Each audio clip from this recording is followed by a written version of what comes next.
Good evening, everyone, and welcome to tonight's episode of Hey Sister. Hey Sister, how you doing?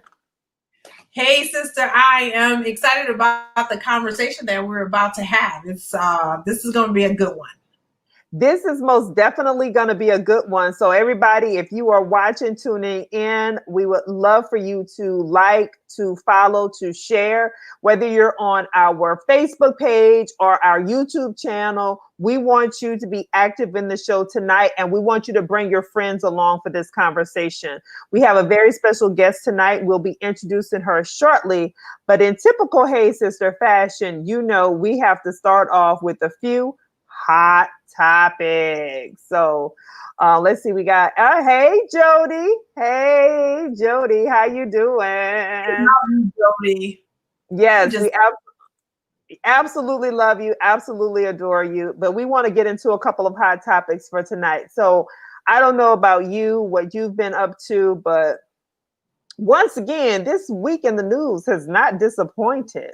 So where would you like to start with hot topics tonight, sister? Which one you want to talk about first? I'm gonna let you decide, sister. Just you figure out how this should flow. Hey Dawn, we got Dawn watching.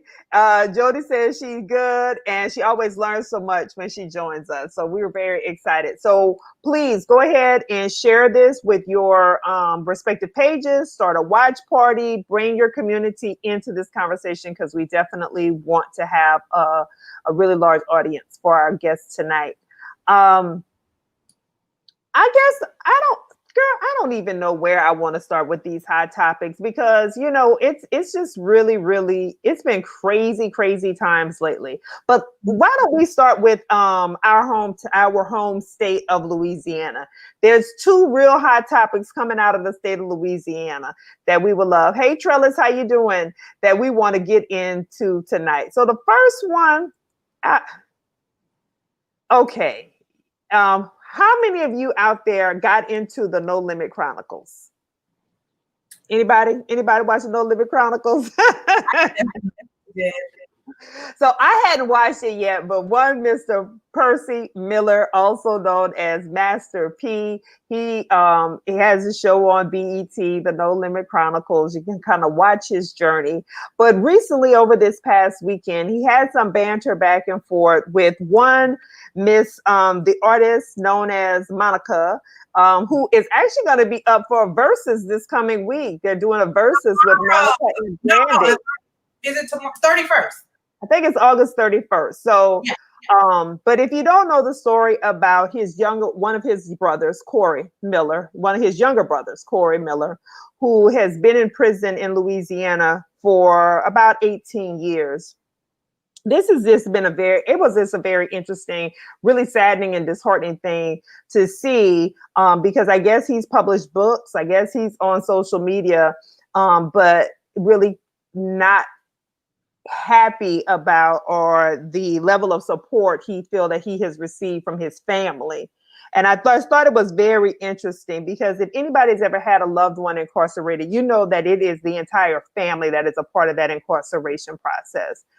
And so Monica says she ain't new to this, she true to this. She about that biz, about that life with her man. She's the rider. And Percy's like, okay, what ifs? So I don't know, sister, you pick up the story from there. I think so if you watch the No Limit Chronicles, they talk about the start of the record label, and up to the point where the family has been really involved in trying to get Cory Miller, aka C Murder, out of Angola, or aka Louisiana State Penitentiary. And they focus on the fact that, he is indeed innocent of this particular crime. But, P really didn't mince words when he said his brother did not give up the street life. That said, though, it's apparent that anybody who's in Louisiana, who's from Louisiana, we know that the family has been very diligent about working to get Cory out of prison. And the fact of the matter is, again, having this experience ourselves, we know that there is a cost associated with supporting a loved one in the prison system. And so, P was venting a bit of feeling a little, I guess, disrespected, and felt like his brother was being ungrateful. Like, you're shouting out Kim Kardashian, who just became a part of your Free Cory Miller campaign a few months back. You're shouting out Monica as your, as an angel, Kim Kardashian as your angel. And he's like, you've disparaged our parents, our grandparents, our grandmother. And we've been working hard. And so P was just like, I'm not another dime. I'm not spending another dime. I'm not coming back up there to be violated, trying to support you. And, I know we had a visceral reaction because we've seen both sides. We've seen having an uncle who was wrongly imprisoned, and being finally exonerated and brought home, but understanding that in that process, I truly believe that when you're in that kind of test, God is trying to teach you something, and you got to go through it. And it's not right, it's not fair, but it is your test. I don't think Cory is ready. I think Cory is sitting up there sounding like he's not happy, not grateful for the people who have been working behind the scenes for the years, not just a few months. And I understood where P was coming from, where he was venting some of his frustration. Now, Monica, on the other hand, we love us some Monica. I love me some Monica, but girl, you another one that's elevating that ride or die bar. You make it so high. Because sister said, check the visiting list from the parish to Angola to Hunts, or better yet, ask his children. And so she's letting us know that she's been down for the cause for all the years. And I don't know that I'm equipped like that. So, hey, more power to the sister. We know what it's like to have a loved one who is wrongly accused, wrongly convicted, and incarcerated. We also know what it's like. I've actually visited Angola, so I know what he talks about, being violated as trying to go in and visit someone. I've experienced that myself. And I understand about these jailhouse love affairs and romances, or this just romanticization of this relationship, because I would expect, certainly at this point, you're not the same woman, and he most definitely is not the same man. So free him if he was wrongly convicted. Certainly we want social justice, we want criminal justice reform. Yep. But honey, I ain't riding that hard. That ain't my ministry. So, I mean, definitely free him and then continue to do the work, because there are so many other men and women who are facing the same situation, and they don't have the money, the resources, or the name, recognizable names behind them. So yeah, get out. And I pray that if he is free, that he does not find himself going back. But if he is exhibiting some behaviors of being ungrateful and pointing the finger at others and not at himself, it may be very challenging for him when he comes back out. Yeah, it may. He might be Boosie-ish. I'm thinking he got a little Boosie-ish in him. So I don't know. Anyway, we all have some ratchet in us. Anyway, so the next hot topic, also coming out of the state of Louisiana, and this also happened over the weekend. And it's interesting because there's another case that's underway here in Orlando as well, where a young Black man was shot by the police and then shot in the back by the police specifically. This situation in Louisiana happened in the Lafayette area, and here in the Orlando area, it happened at the Florida Mall. And so, one of the stories I heard recently is, people are starting to fatigue already on social justice conversations, and people's interest is starting to wane. And, but this is still our life. And it kind of, it's a good tie-in to the conversation that we're going to be having with our guests in a bit. But this is our life. And so, sister, tell them what you heard about the story in Lafayette. And, it's very interesting how people can lose interest and get fatigued, but we have to live this every day.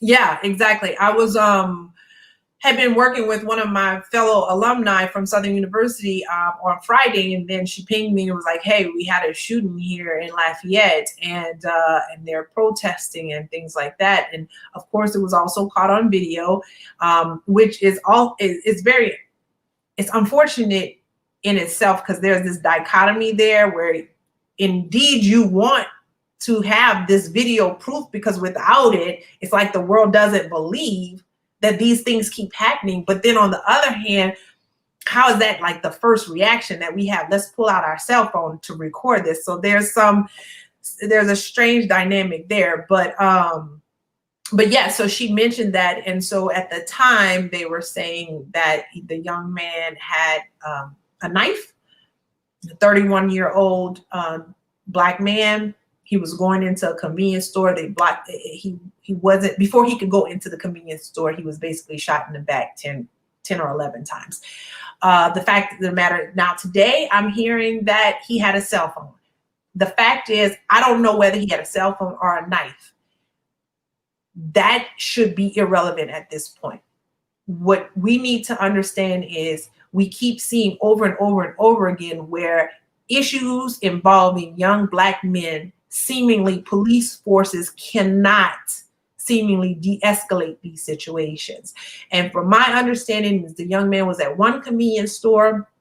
He walked 0.4 miles to another convenience store. According to the article that I read, that's the length of 7 football fields. I haven't done the math on it, but regardless, in that time, it seems to me that a trained police force and a compassionate police force should have had an opportunity to come up with some strategies to de-escalate this situation. And the fact that they didn't is disheartening and is troublesome.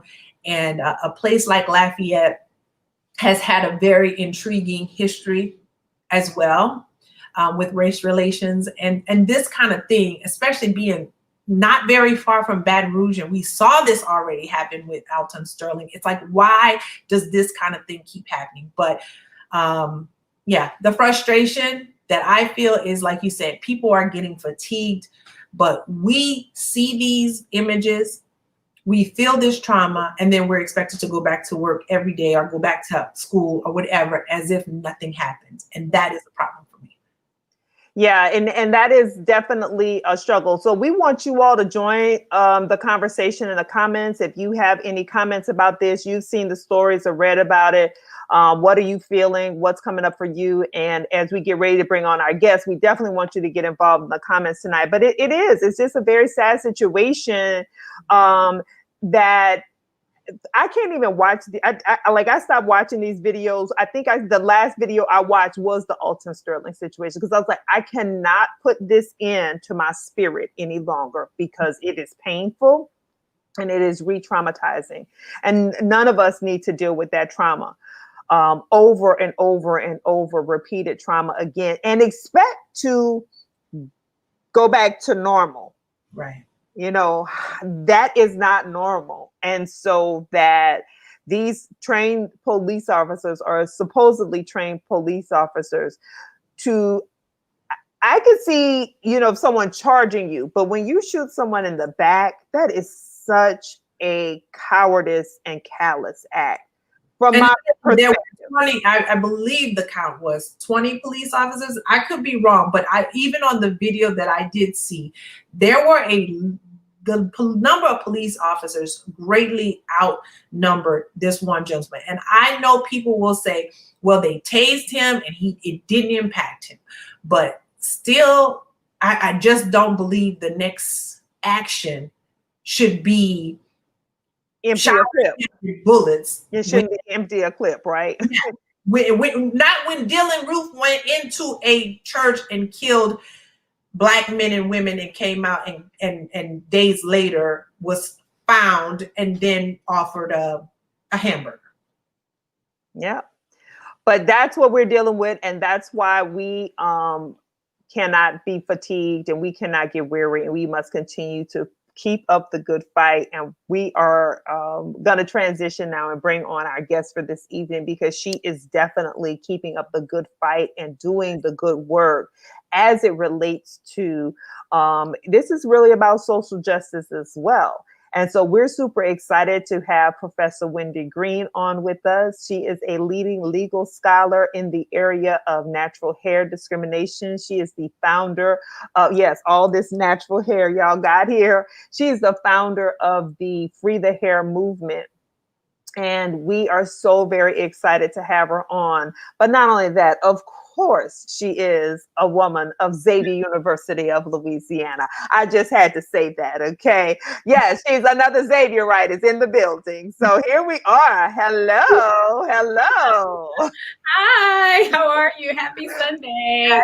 Happy Sunday to you.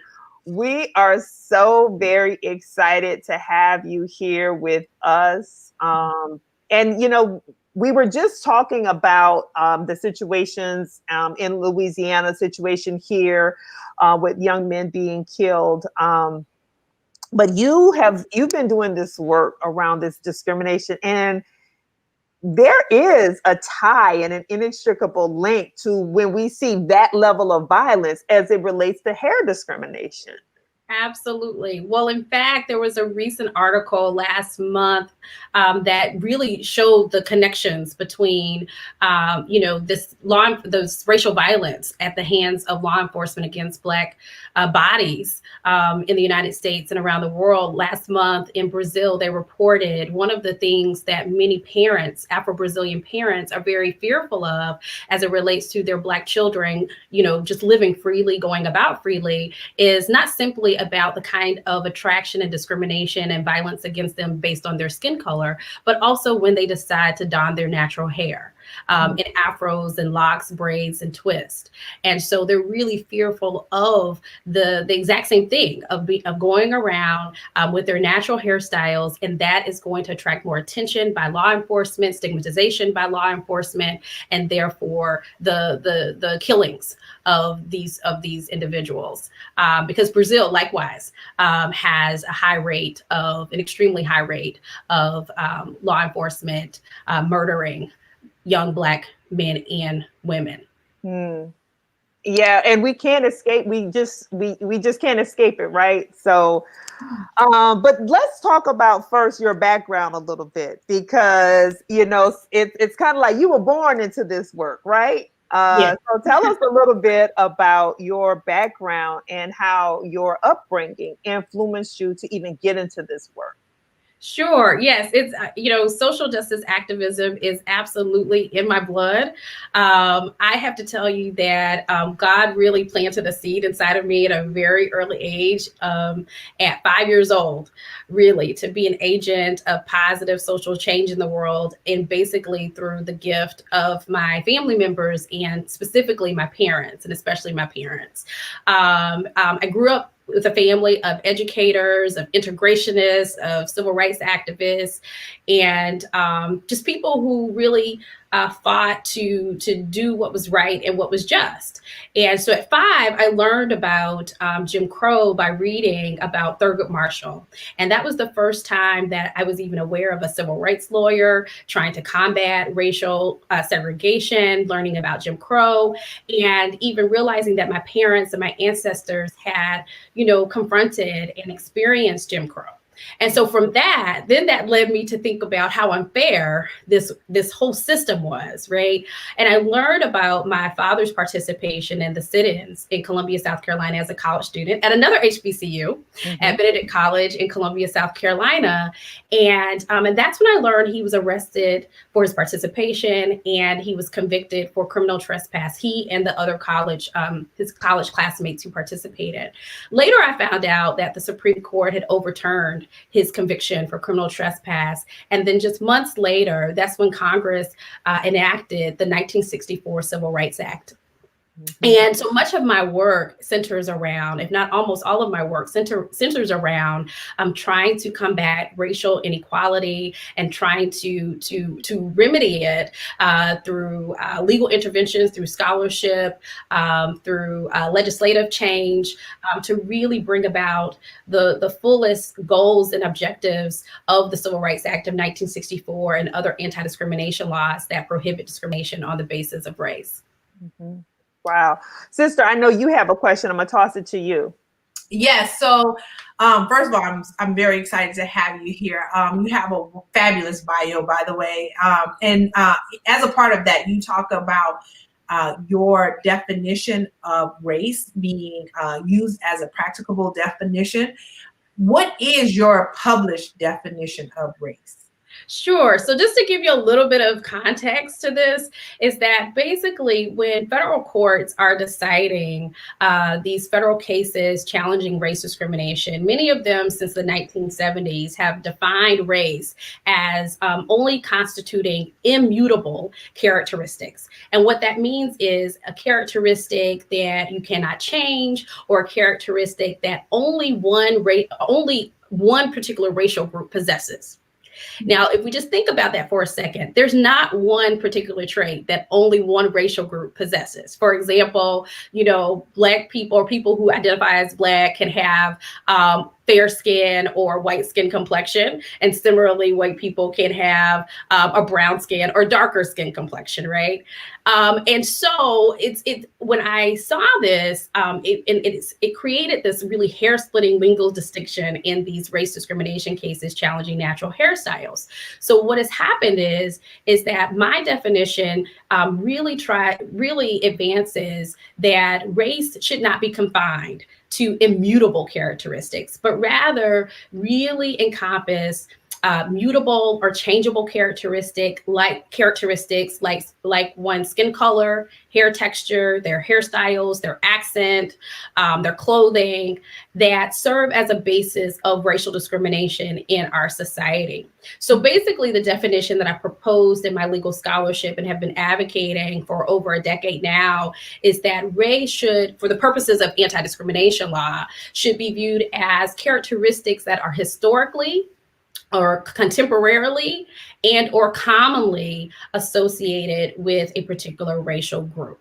And so that's the definition that has been adopted in variations throughout the Crown Acts, or the Creating Respectful and Open World /Workplace for Natural Hair Act. It's also been endorsed by federal courts, administrative law judges, and most recently by the American Bar Association. And so that is the definition of race that I have proposed and have been advocating now for over a decade in my scholarship and public activism. That's beautiful. And if someone says you are brilliant, so hey, hey Lisa. Thanks, Lisa. Well, you mentioned the Crown Act. So if you can tell us about the Crown Act and your role in the Crown Act. There's 7 states that have adopted it. We know that there's a federal bill underway, but really you've been putting in the work to help these states shape this legislation. So tell us more about the Crown Act. And then tell us, what can we do to make it happen? Because it's about time. Yes, absolutely. So the Crown Act is creating respectful and an open workplace for Natural Hair Act. That was the one in California.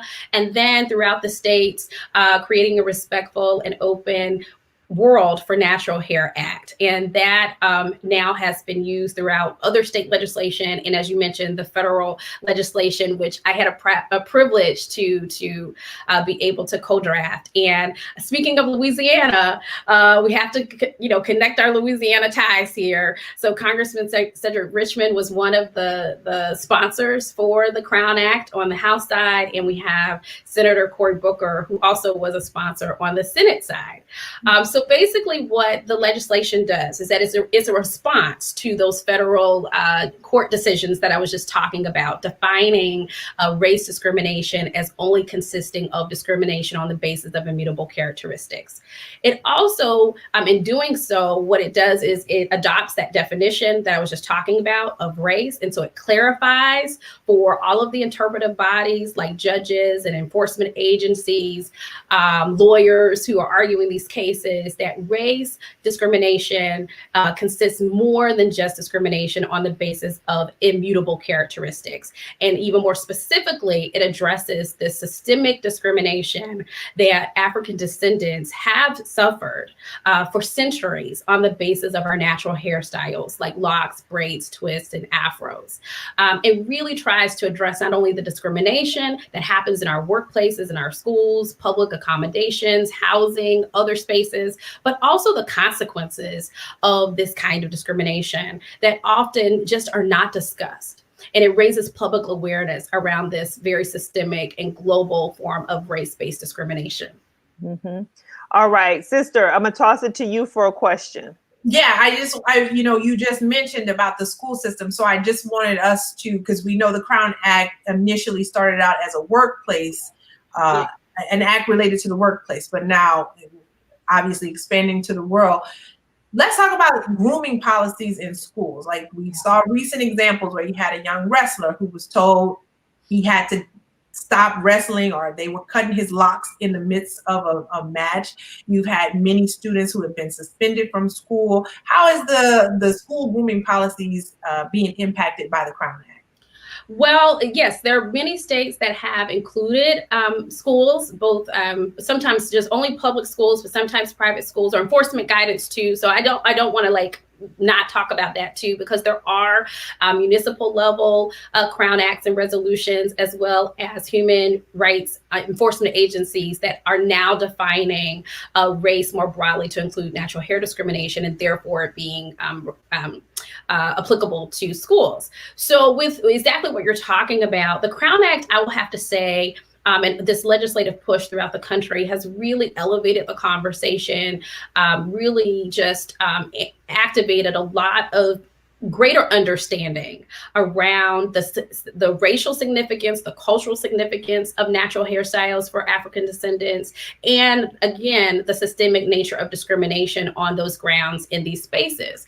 And so just recently, I will tell you that I think with the C.R.O.W.N. Act and also other types of public awareness campaigns, not just Free the Hair, but others, and people talking about this discrimination has, I think, definitely helped to shape a recent federal court decision just last week in Texas. If you guys remember Deandre Arnold and his cousin in Texas, Deandre Arnold, who was told that he could not graduate, or he would not be able to walk at his graduation if he didn't cut off his locks. And then his cousin likewise was effectively suspended. He had to withdraw from school and go to another school unless he cut off his locks. Well, I've had, again, the privilege of serving as the legal expert in that case. And just last week, the federal district court affirmed the NAACP Legal Defense Fund's arguments that this kind of discrimination, these grooming policies that barred boys from having shoulder length hair and effectively would compel them to cut off their locks, Black boys cut off their locks.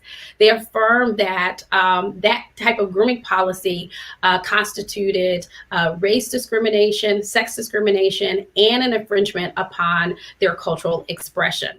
So that is actually pretty groundbreaking, because to my knowledge, no federal court has ever done that. And so this week, Caden Bradford is able to go to school and rocking his hair freely, whether it's virtually or in person. He can rock his hair freely. And so that is just a huge win. And I definitely think, this legislative movement and all of the conversations that have been animated by the legislative movement definitely helps to shape this this unprecedented ruling. Mm-hmm. Well, let's talk a little bit about, you mentioned Free the Hair as well. So you started your own social movement called the Free the Hair movement, right? Yes. So tell us about, so I've been 13 years natural now. And trust me, I remember very much the visceral reaction I received when I first cut my hair off. I also remember being fetishized, the fetishization of the Black exotic when I was out working and with my sales reps in the field, and how all the white men wanted to touch my hair at the doctors.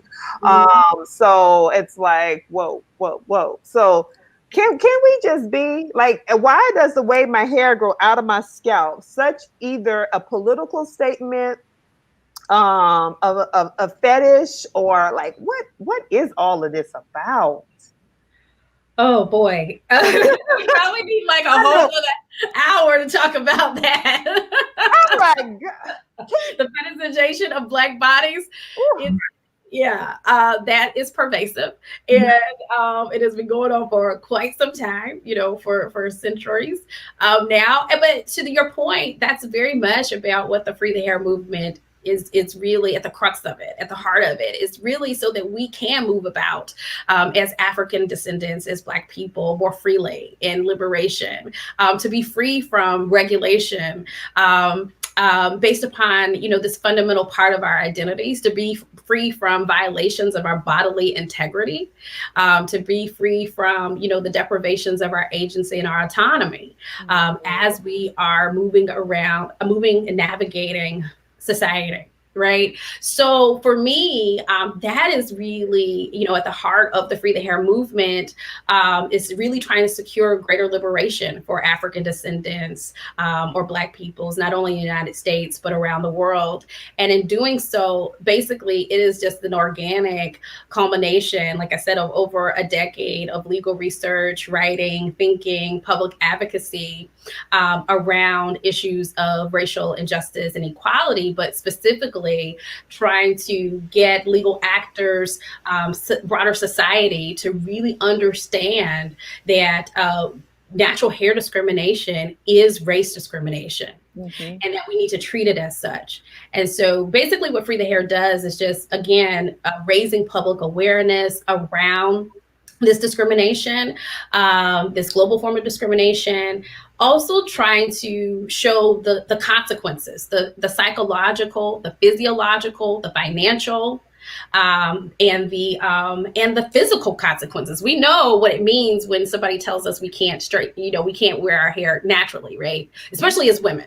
That means more than likely we're going to have to do straighten our hair with chemical relaxants, and that are very toxic, and that studies have shown might have a correlation to heightened risk of uterine fibroids and uterine cancer and breast cancer, among other types of medical conditions.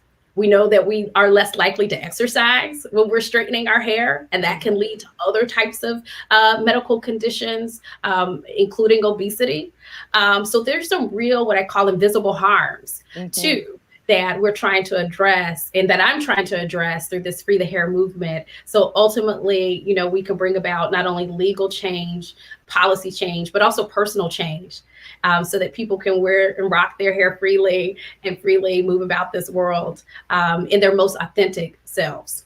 Yes, that's so very powerful. We have a few comments dropped in here. So one, that's from Big Sister. I'm a big sister too. So a win for win. Okay, alrighty. So Christina and I are the little sisters. We had another comment here. It says, but I have seen white people in my workplaces who get some blue, pink, or half shaved heads. That to me seemed highly inappropriate for their roles, but probably did not face the same type of backlash, where literally I had a conversation, I was approached in a conversation, asked in one of my one-on-one sessions of whether or not I thought the way I wore my hair impacted how I was perceived in the organization, and where I was on my career track at that point. And I was so livid and hurt and frustrated and angry. And that, Rosalind's comment here, the anxiety surrounding your choice to let your hair go natural. You talked about some of those psychological, and then the psychological becomes physiological impacts of that, right?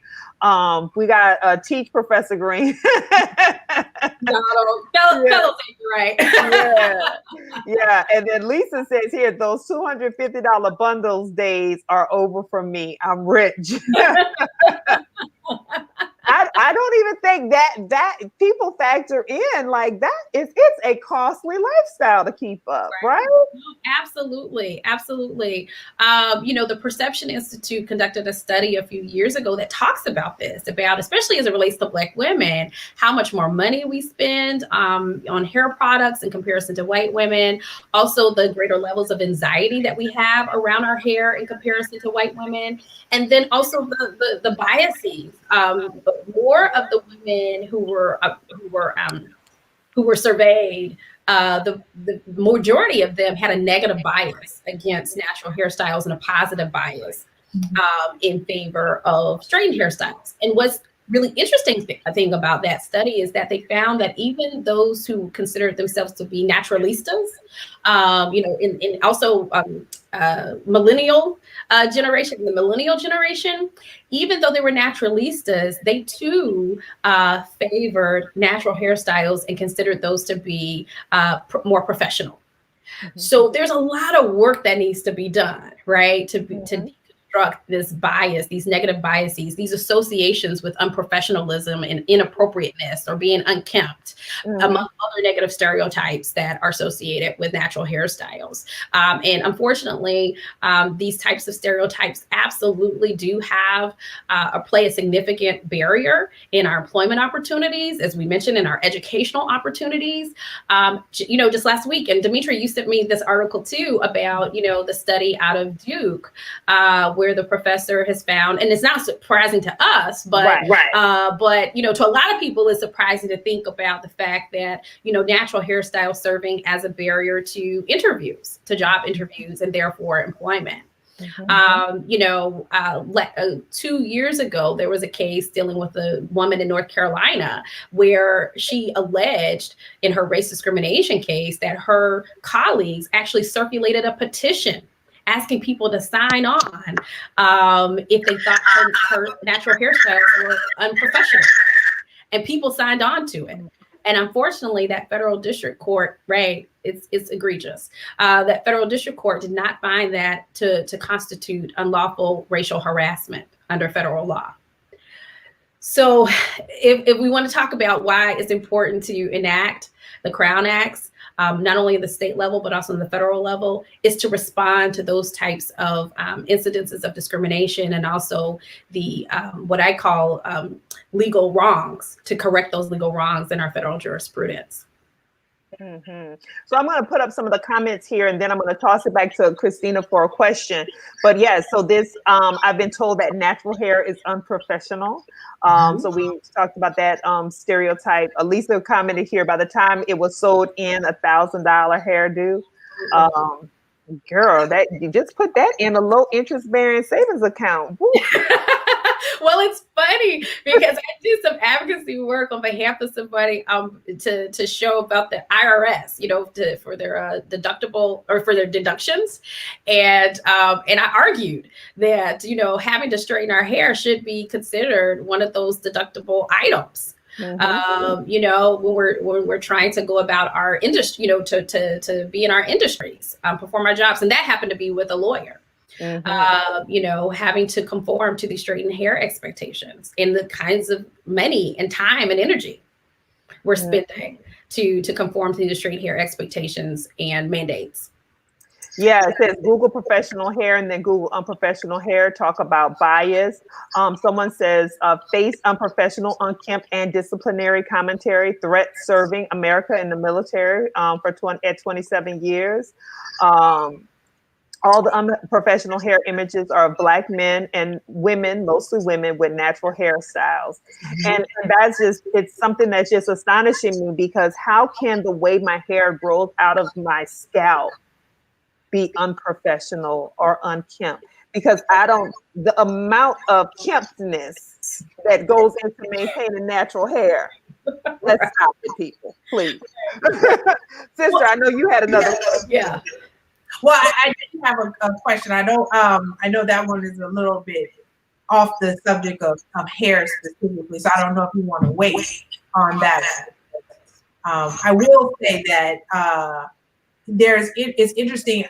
Our mother sometimes goes like to the local Walmart, or has gone to the local Walmart to have hair done.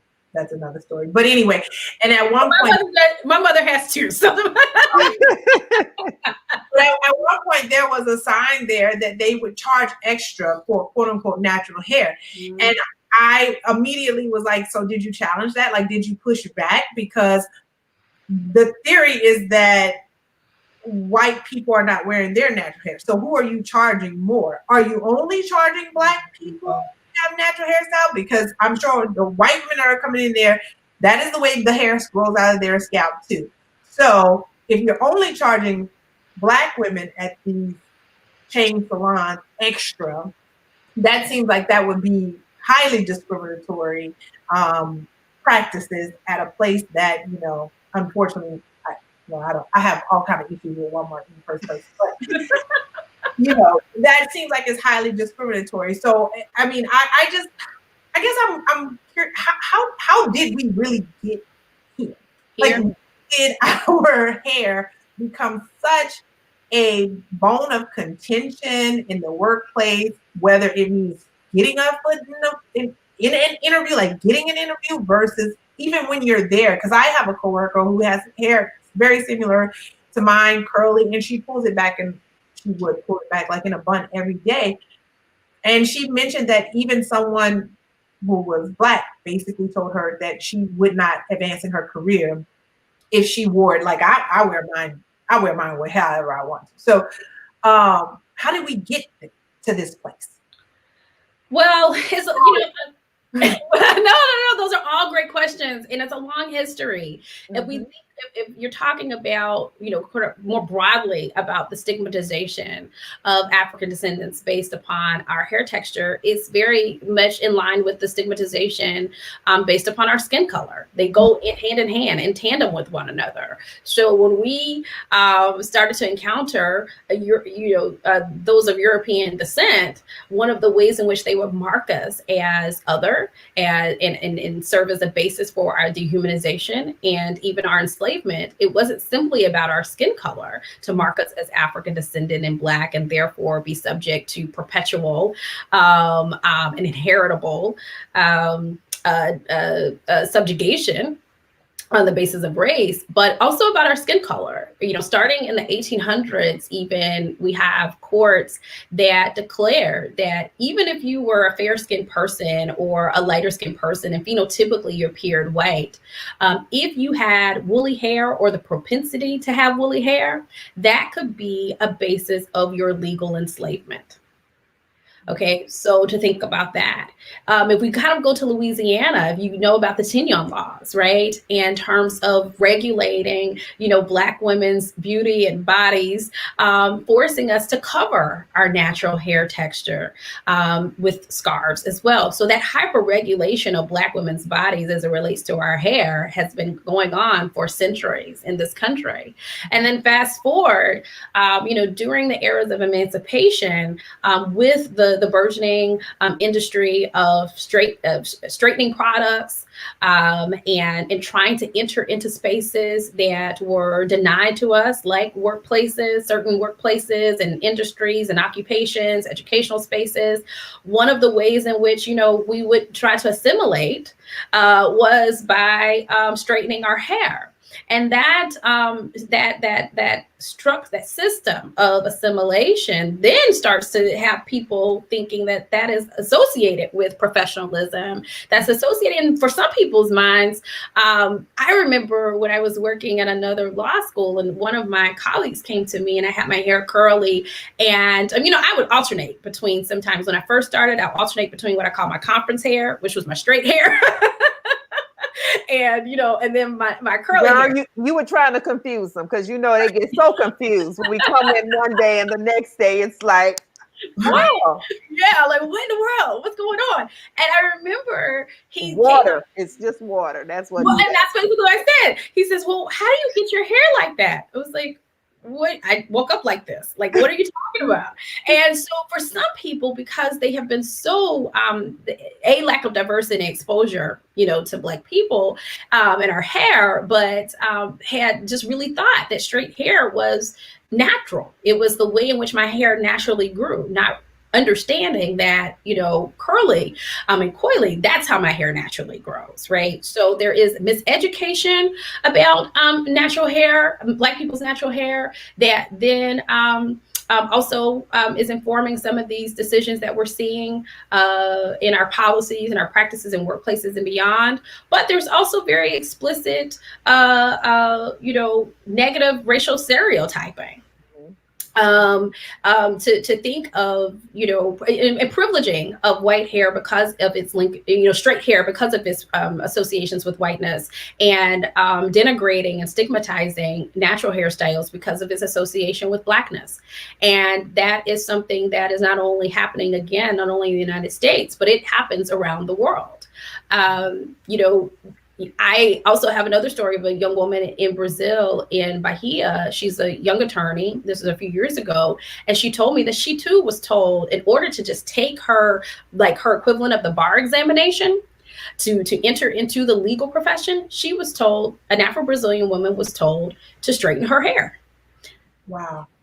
Yes. Yeah. And I also just read last week in Jamaica, a young man who had locks was not allowed to be sworn in to the bar there in Jamaica because he was wearing locks. So when we think about this, it's really important to think about the kind of systemic barriers that are a result of natural hair discrimination that are uniquely and disproportionately impacting Black people, not only in the United States, but literally around the world. And it's depriving us of these employment opportunities. And we know the consequences of that. Right. Is economic security. Yes, over a lifetime, because like you said, and I have a question here in the comments I'm going to get to, if we can't even get an interview, right? And we are, and especially Black women, we are, of our contemporaries of other racial identifying groups, we're the most educated. Like, we have more master's degrees and bachelor's degrees and advanced degrees than our contemporaries of other racial categories. And so it's not because of what's in our head, but how our hair is growing out of our head. It's just absolutely astonishing. And at that point, you were saying, if we can't get the job, and then as Lisa pointed out, or if you're wearing wigs or bundles that are costing you thousands of dollars, I mean, how this all impacts us financially. Absolutely. It's our lifetime earning potential. Our lifetime earning potential is impacted. And mine was impacted. And it was very much like, what the conversations about their top talent, when they were talking about their top talent, the conversation was around my hair and not around how I had my team performing. So that's the problem. Right. Because it also goes into your compensation in terms of your promotions. Yes. Right? So if they're denying you a promotion because of your natural hairstyles as opposed to your competency, then that too, right, is about your earnings, about your savings, your retirement, your wealth.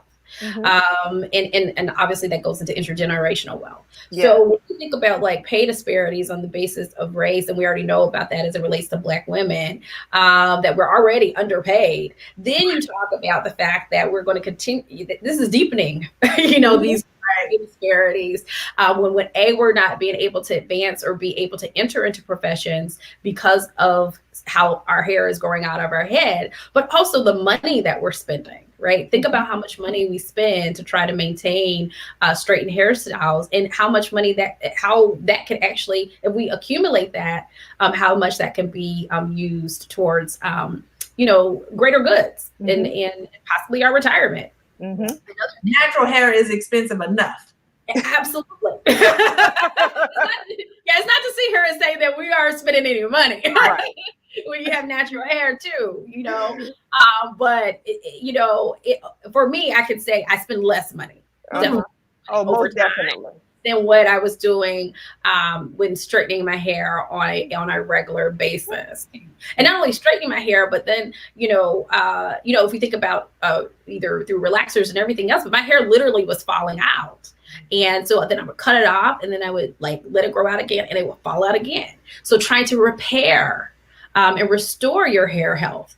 And then on top of that, many of us are experiencing, conditions with our scalps, like alopecia, temporary and permanent balding, that we're having to repair. That's money too, and an emotional cost as well. And so those, again, are those invisible harms, of race-based natural hair discrimination that the C.R.O.W.N. Act and other types of legal interventions are really trying to cure. And to your point, Dimitri, is that it really does force, this is why I say it's pro-employer, because it really does encourage and incentivize employers to focus on what's in our heads, the competencies and the skill sets that are flowing from our heads, than what's on top of our heads. Mm-hmm. Absolutely. Well, we have a couple of questions here. So one says, have there been pushback or arguments that certain grooming standards are race neutral and deal with safety or job performance? Example, military law enforcement regulations.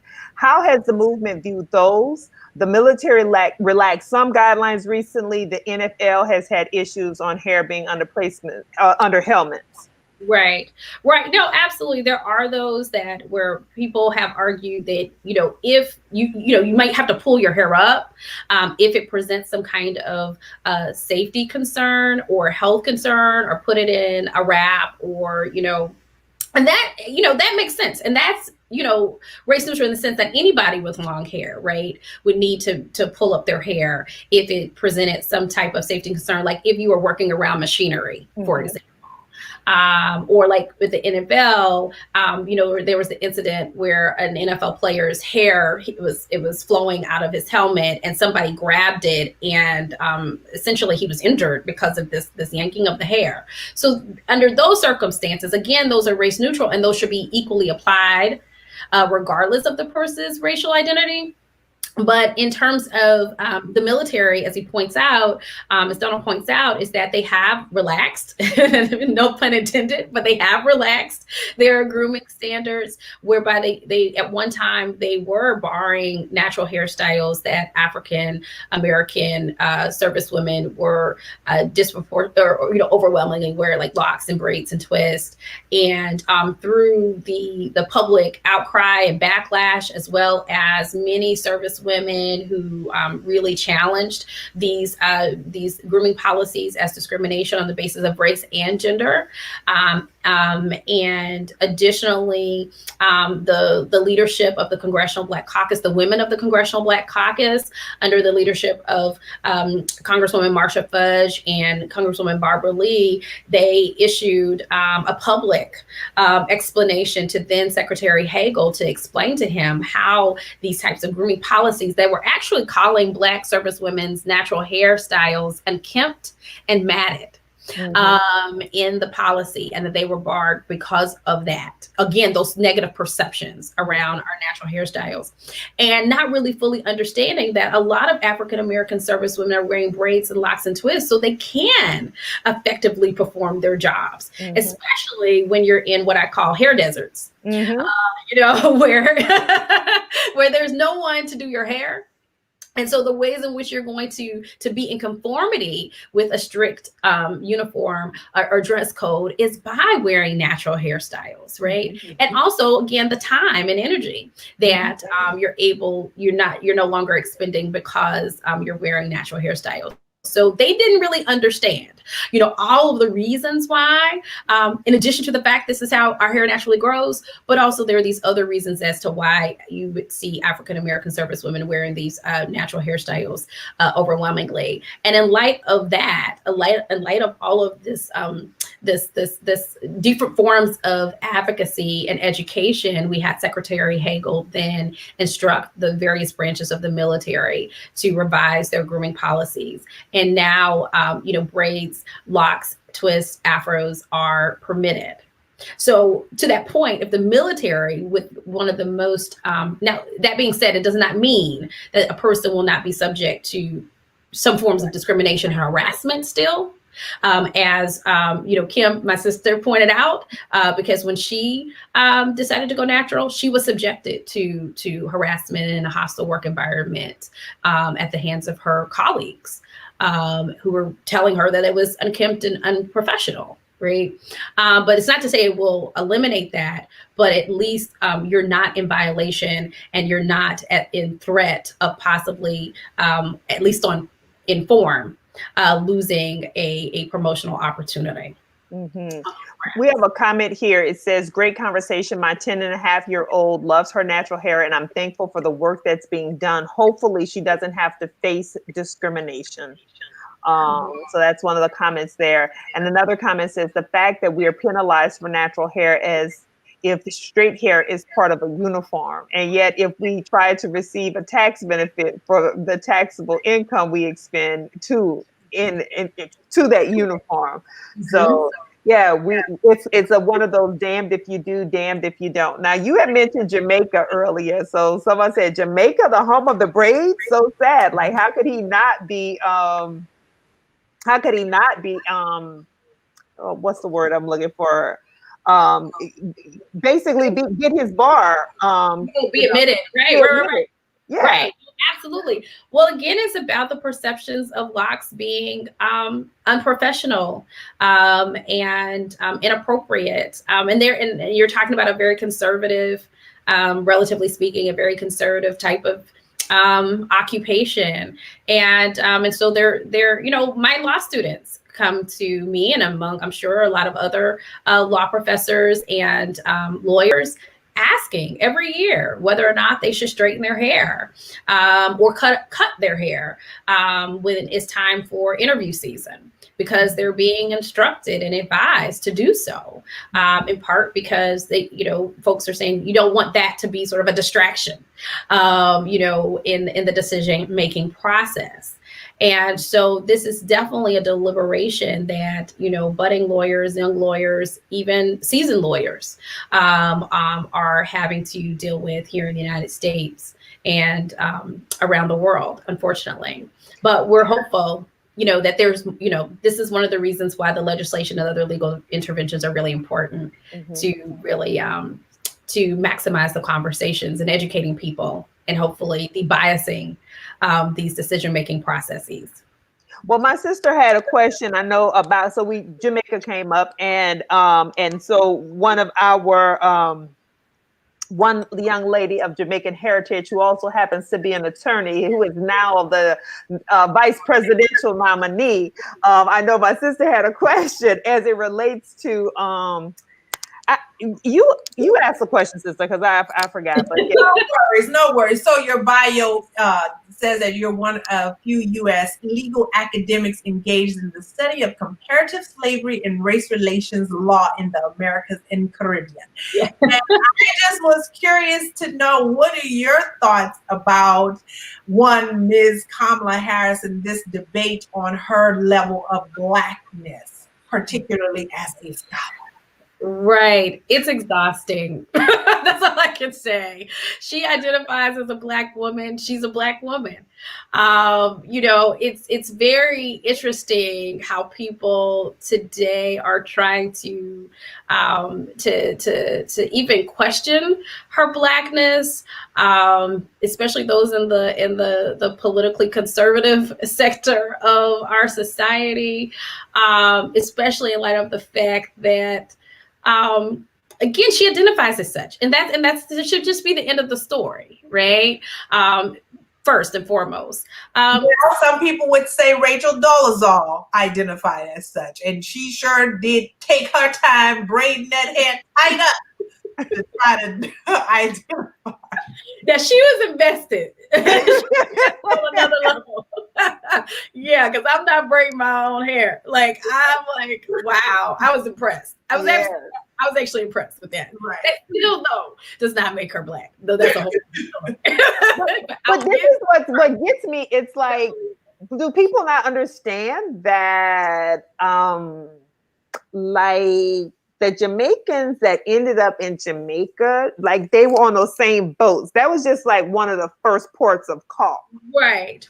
Well, and you're exactly right, because the argument that she's not really, she doesn't descend from enslaved Black people. They said that argument about President Obama as well, but again, that's because of their limited understanding of history. Slavery did exist in Jamaica, and actually, it probably preceded, racial slavery here in the United States, or was in tandem, right? Mm-hmm. With racial slavery here. And so you don't know. There's a real likelihood that she did. And so the other argument as to why she should be Black or be classified as Black, that she descended from, probably white slave owners. Well, we all did too. So if not most of us have. So again, that's like, you're really just reaching to and obscuring and actually history, but also talking about wrong. It's wrong. Yeah. Historical perspectives that you're putting in there to try to redefine her racial identity. And so I think it's ridiculous, it's exhausting. I think it's disingenuous. And it just doesn't even need to be a part of the conversation, whether whoever is talking about it. Just doesn't need to be a part of the conversation. Yeah, because actually I'm more exhausted by Black people who are having the conversation. Right, yes. I'm exhausted by the Indians who are now, she didn't identify. Listen, her name is Kamala. She's always identified, and her mama is Shamala. Like, she's always identified with the Indian heritage. So I need y'all to stop. And then Black people, I need y'all to stop. It's like, just stop it. Stop it. Right. We do not need to be in the business of trying to define people's Blackness, it's damaging. It's really damaging. And who are we to really, none of us are authorities on how to define everybody's racial identity and their heritage. And I'm hopeful that this conversation will just cease. I am hopeful. Again, we can focus on the competencies and the qualifications and what she is going to bring to the table. Yes. Yeah. How refreshing would that be? That a woman would actually be judged on her skill set alone. Right. That would be awesome. I'm hopeful. Fantastic. Yeah. Oh my goodness.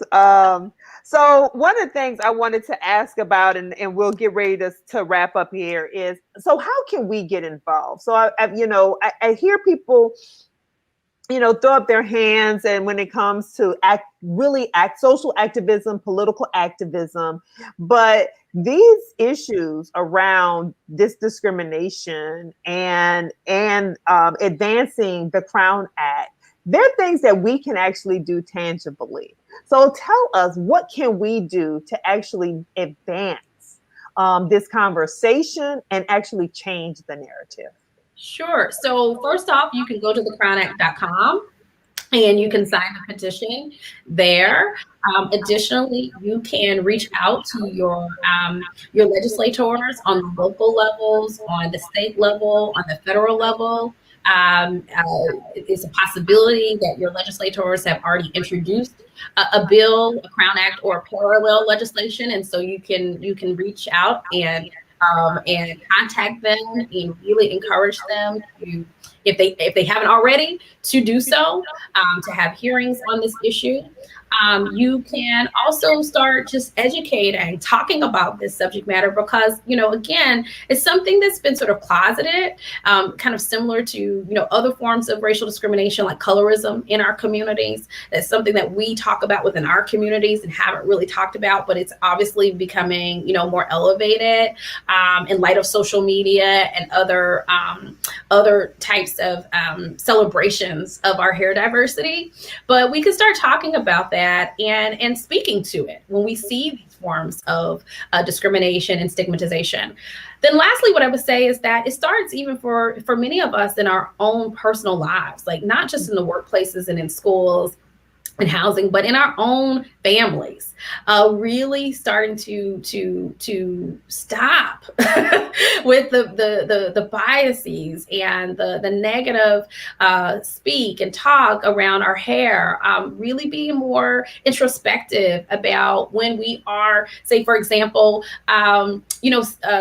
commenting or complimenting a child, even a child's hair, and not issuing stigmatizing statements when their hair is curly or coily or woolly or kinky or when it's in braids or locks or twists, but really affirming them when it is such, and not just simply complimenting, especially when it comes to young girls, complimenting them when their hair is straight, right? It's not, I mean, compliment across the board. And so really just trying to deconstruct these stigmas and stereotypes that we consciously as well as unconsciously perpetuate even within our own families, and educating one another. And I think that brings about the kind of personal change that then can lead to that policy change, and that then leads to the legal change that we want to see in the world.